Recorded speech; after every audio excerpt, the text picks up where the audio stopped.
Welcome back to Rulebook RX. I'm Dee, and today we're going to be taking a look at Basketboss. This is by Allplay. It used to be called BoardGameTables.com.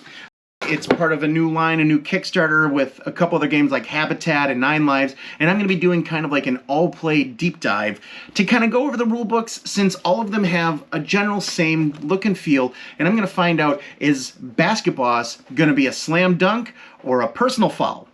We're going to be taking a look at all of the components, the rulebook itself, anything that would help explain the game to a newbie. How is the teach? How is the learn? What can be helped with it?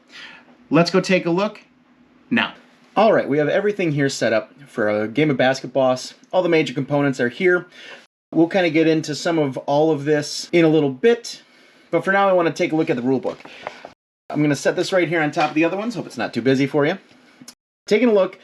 This is the standard Allplay rulebook template that they've got set up.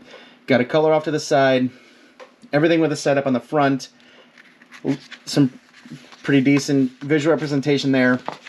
On the inside, we've got all one color once again, and then some stuff off to the sides here. Most of the rules just kind of sandwiched in here, and then on the back, so it's just 4 pages.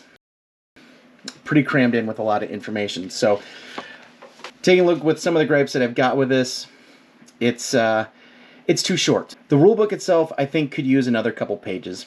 There are a couple things that weren't super well explained, and I think a little more pictures would have helped.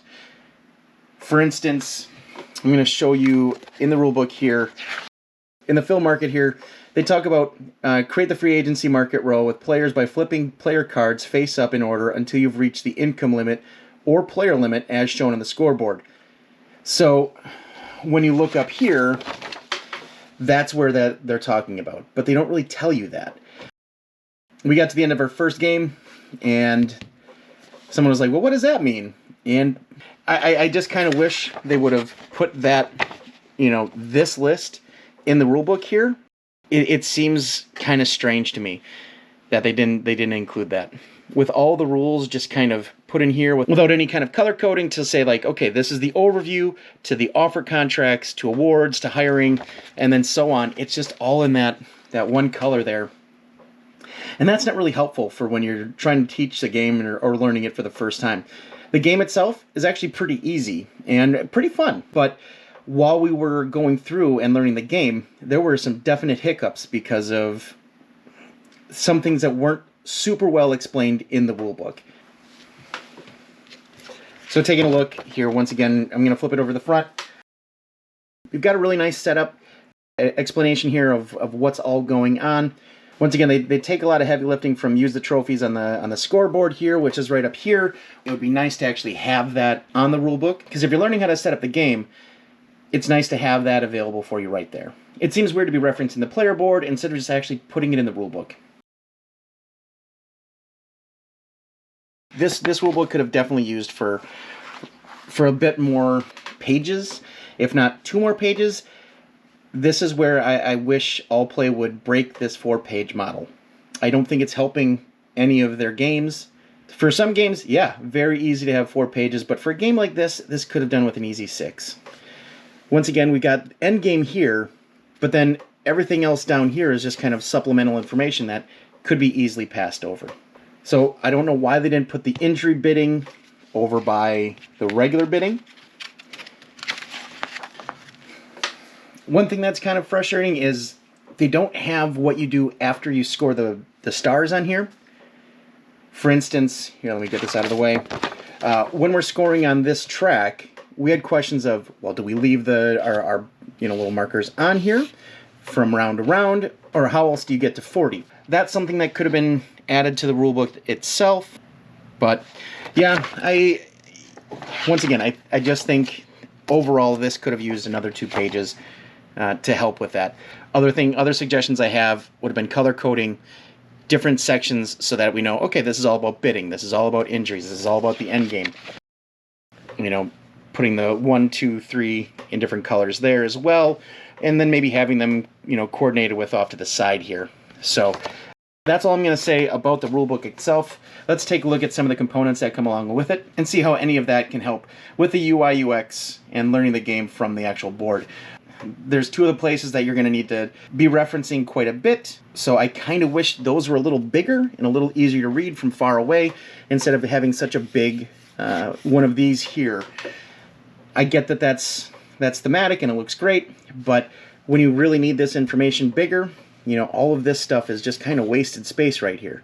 And, you know, we don't really need to see the logo as big, where we need to see this a lot bigger. So that's one gripe that I have about this board itself. Other than that, I like that this board doesn't really need to have a player board or a player card, because all the steps are right on here. I just wish that it would say reset the stars, you know, something like that, to give you the indication of what you have to do with these stars every round. For now, you have to kind of go on Board Game Geek to figure out what those are all going to do. Other components that you have that I think are nice, with passing and bidding, I think these are great to have. And one thing I will say, I really like the graphic design choices they've done with a lot of these. The icons and everything they did looks really sharp, and I do like the look of it. We've got a couple of the different scoring trophies here, which are kind of nice. You know, all of the art and everything fits well together. I really like the character design. I know that some of the names and stuff like that can be a little divisive for people that think it's a little bit too jokey, but I found that I kind of liked that, and the players that I was playing with, we all kind of got a good chuckle out of it. Having some of these weird characters like Air Bud and a mascot and Uncle Stu was kind of a hit here. Those parts were fun. I did like in these season cards that they do say centers and power forwards and point guards and shooting guards, because we had no idea what some of these meant. I'm not super sporty, so we just were like surefoots and proudfoots and centers we got. But some of these other ones we were just like, yeah, I don't know. But that really didn't hamper the game, because it did a good job of like at least color coding these to match with the different positions on your basketball team. Money here is pretty easy to see the denominations. You know, we have greens and yellows and blues. I don't know how that's going to do with color blindness, but you know, at least you have really big numbers on there. So that's something. Overall, I think that the design is strong in here. The areas that need to explain the rules, I think, could have been a little bigger overall. And that's it. Let's go back and hear some more about it. So there we have it. That is Basketboss from Allplay. This one's kind of a personal foul. Bet you got that from the little bit of the overview that we just did. I am not a fan of the 4-page rulebook for this one at all. There's a couple games, like I mentioned, on Tour and QE. The 4 pages work okay for that. When Allplay is bringing in some of these other games, I think it's important for them to be fluid with what they're putting out there in terms of rulebook size and how it's going to help teach the game. So I don't know if there's a specific reason why 4 pages is the Allplay mantra, but having a couple more pages really could have helped explain things a bit more. Also, as I mentioned, I'm a big fan of color coding things, so when you're looking for specific sections, they stick out easy. Now, in a 4-page rulebook, not the biggest deal in the world, but something I thought I would mention. I like the cards. I like the game. I think it's fun. Everyone that I taught it to had a pretty decent time. So the teach itself is pretty light. It's pretty easy, but there will be questions, and I had to go to Board Game Geek for some of them. I know it might be silly, but that top right section kind of eluded me a little bit in the first part of the game. I don't know if I just kept assuming that I would add the same amount of players per round. I missed that in the rulebook, and that's on me. I was also learning this one on the fly, so I like to do that from time to time, like just take the game, maybe look at it a little bit beforehand, separate out the components. This one we were able to learn the game, but there were questions. So I think that I'm going to leave it there with the review of everything kind of involved with Basketboss. If you don't really enjoy sports, I'm not a huge sports guy. That doesn't really matter here. Like I said, there was a couple like position questions that we had, like what are the names of these positions, but it really doesn't matter. I'm sure if you're a big fan of basketball, all that's going to really make sense to you. But for me, I was just like, okay, well, let's just call them whatever. No one else that was playing was super sporty either, so not a big deal. None of that is make or break. The way that the player boards are set up where you can slide those in, that's super nice. I do enjoy that. Being able to slide those in felt cool. Like it's an interesting mechanic, and that part feels tactile and nice. That also helps with the explaining the game, the UI UX of it, because you don't have to like put a marker down. You can just slide it up and then you don't see any of the other stars. So that makes it easy. And once again, not having any kind of explanation of what you do with the stars each round was a little weird. So overall, the game, slam dunk. The explanation and the rules, personal foul.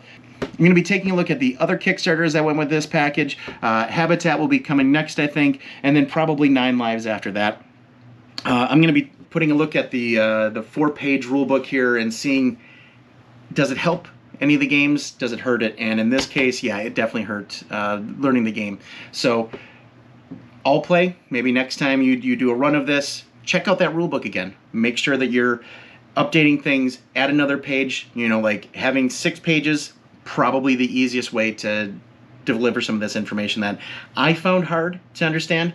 I did have to reference Board Game Geek, a Dice Tower review, and a couple other things to just make sure I was doing it right. And I didn't do it right the first time I played it, but that could have been on me just missing that little bit of rules.